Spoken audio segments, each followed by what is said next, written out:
Good evening, everyone. My name is Ira June Eroha, and I'm your reporter for tonight. So, our subject matter for tonight would be neurology and brain development, and how family can affect and contribute to the brain development of a child.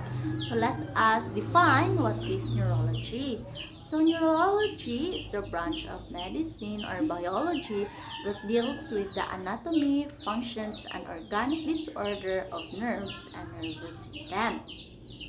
So as you can see in the slide, that is how the brain develops through time from 5 months up to 9 months. So over time, mas klaro na iyang folds, mas naano siya structure. So by having more folds, we can have more neurons. So neurons, by the way, is the basic working unit of the brain. A specialized cell designed to transmit information to other nerve cells. So by having more folds, we can have more neurons. So, the more neurons we have, the more we are capable and able to do complex tasks. So, for example, for me is multiplication in my elementary days. Um, kanang sa una kay lisod na kaayo ng flashcards bitaw na kasulay mo ana nga kanang magkuan mo mag contest ba nga na flashcards. So basta ana lisda na jud kay ko ana sa una, pero through time nga nagkadako ko nga nagka-develop ko, sayo na lang na siya para nako. So next, so trivia, we are born with more brain cells than we need. So according to Dr. Susan Bruckheimer, she is a professor of psychiatry and biobehavioral sciences, and also she is a researcher in brain imaging. Ma-maintain daw nato atong needed na brain cells. Ang excess is mawala. So we need to use it kaysa mawala, di ba? So use it or lose it.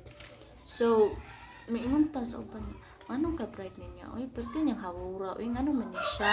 So, ang answer na Diana is that she uses her brain and gi-utilize niya paggamit niya iyang brain. That's why bright siya. So, bright tantanan. Naradyo ta pulan, radyo ta. So, why is family important to the brain development? Family is important to the brain development of a child because family serves as a foundation. So, just like a house, our brain also needs a sturdy foundation to support all future development. So, how can we achieve this strong foundation? Being just a foundation is not enough. So we have to build a strong foundation. So how can we achieve this? So we can achieve strong foundation by having positive interaction. So science tells us that our experiences in our life, in first year of our life, actually affects the physical architecture of our developing brain. This means that our brain aren't just brain. They also build over time based on our experience, and this is through positive interaction. So how can we do positive interaction? So positive interaction is through talking and playing with your child. That is example of positive interaction. So we need to interact because there is a quote saying that no man is an.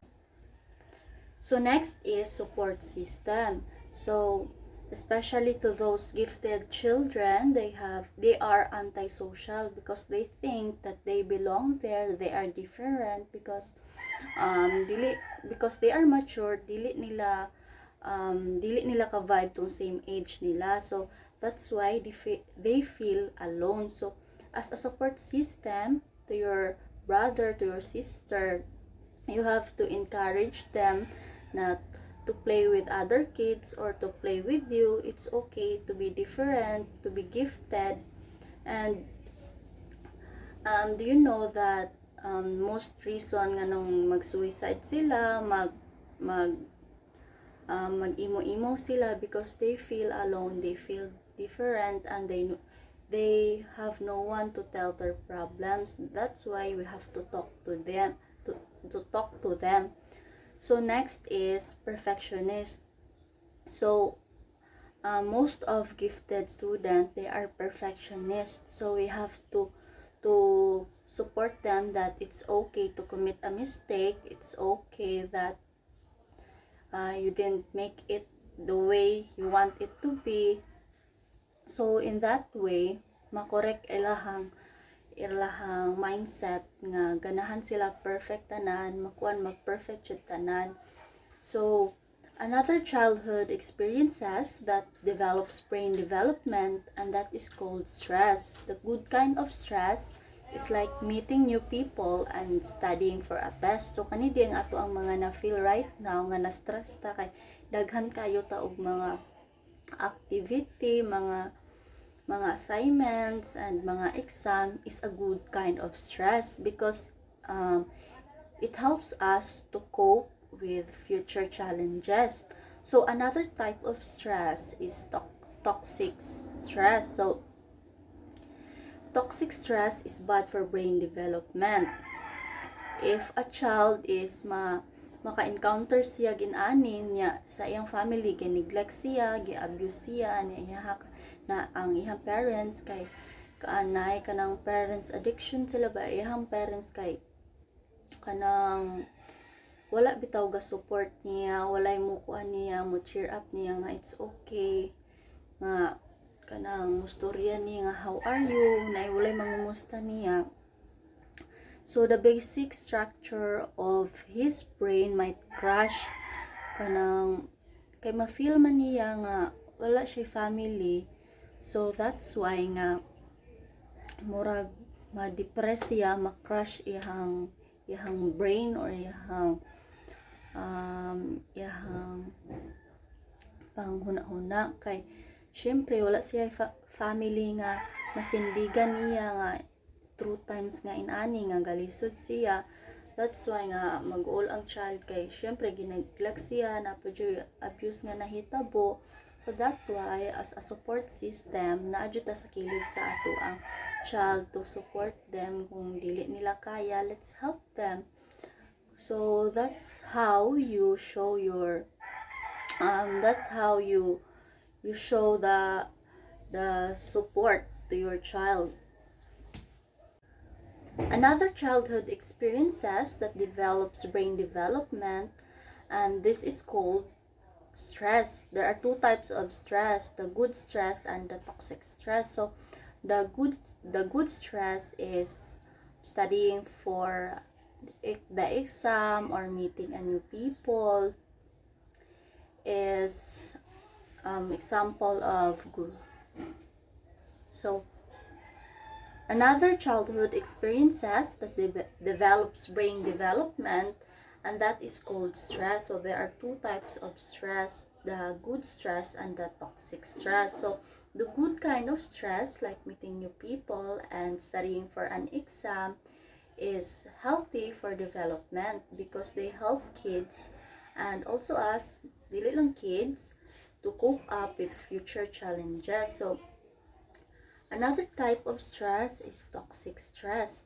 So toxic stress is bad for our brain development. So if a child is facing like this stress and walay family sa iyahang nga wala siya support system like family na kay gineglect pa jud siya sa iyaha, gi-abuse pa jud siya na iyahang parents is kana mga addict. So naay possibility na ma-crash ang brain sa bata and it can cause depression. So but depression can be cured, but you have to meet mga psychiatrists. So as early as possible, we have to build a strong foundation towards our child. We have to make connections nga ipa-feel nato nga naata as family sa unsa nga trials nga ilang ma-face.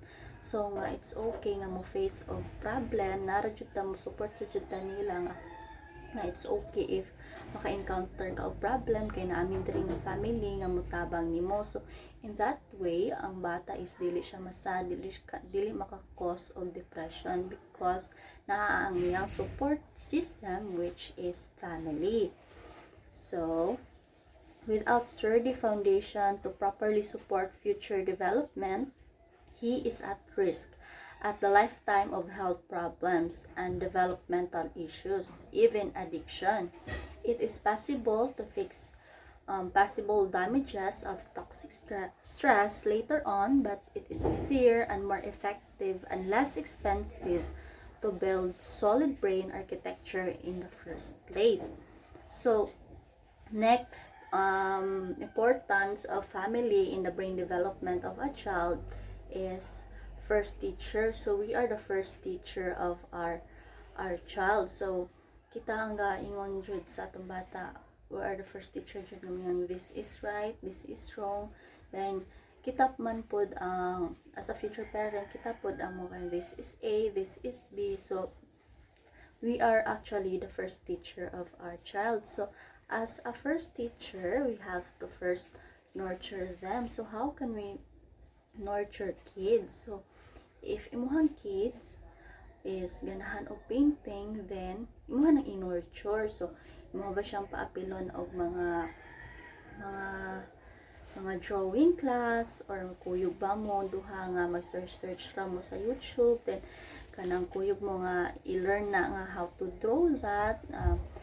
That is one way to nurture your child. Then if your child is kanang dili ka siya maayo academically, dili nimo siya bugo man ka, dili mo so as a parents, you have to nurture it. You have to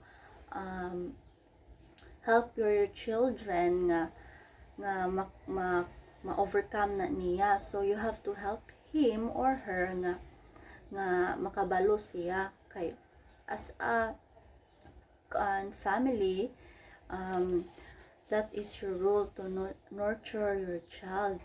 So for example, like me sa una, way back in my elementary days, itra mi kabuok sa classroom kanang hantod ay nibalhin man ko gikan grade 2 hantod grade 4. So nibalhin man ko ato nya pag human 8 ra jud mi kabuok, so maunor jud mi tanan. So kay naaraman mi sa purok ato. So if mogamit akong teacher og English, dili kasabot tong mga naantaw sa bukid nga wala tayo mag-eskwela ang kinikanan. So mogamit og medyo mga ako ang teacher nga makasabot mi, which is Cebuano. So kanang binisayo bikina Cebuano ra mi niya, dayon kumustorya pod mi Cebuano ra pod kay para mo makasabot ra pod mi biskan oral na, para makasabot ra pod tong mga uban na ko nga kuyog. So mo to nga I thought growing up okay ra, magsige ra mig add, magsige ra mig panglimpyo, dugay kay mi mag-start sa classic, kay magsige ra mig panglimpyo, pangguna, pangabo.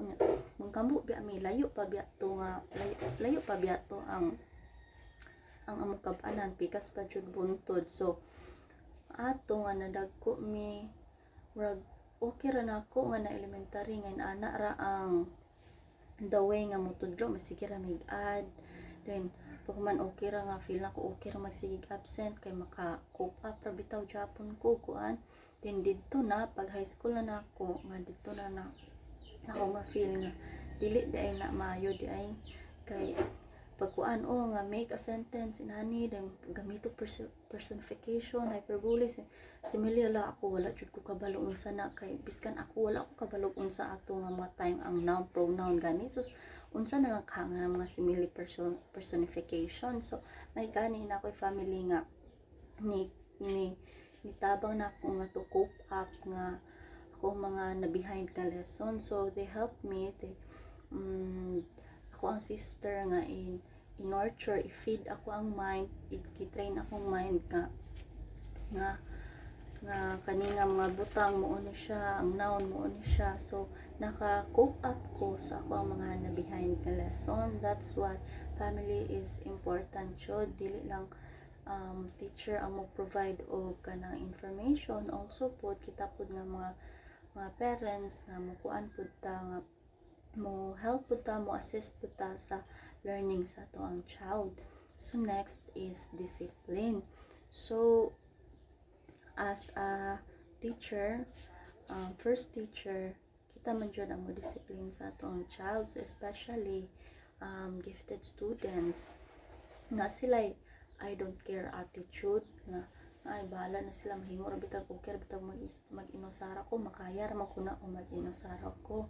Pero as a parents ato ana siyang iingon nga dili na maayo nga inana nga batasan, kay need po nato og kuan uban nga tawo to grow, kay kuan man dili man naman pud tay dili ra man ta makat-on sa libro, also through interaction makaka-on pud ta. So i-discipline nato ang child na this is wrong mo na, para dili ma-input sa ilahang brain. Kay if dili nato i-discipline atong child na sige ra sila himo ana ang mistake, mo ana man sila nga ay okay ra na, kay wala mo ko gibuyag nila mama, wala ko gibuyag nila ni ate. So that's why we have to discipline our kids. So next is the effects of family to the brain development. So family helps in molding someone to be better person. So that is correct.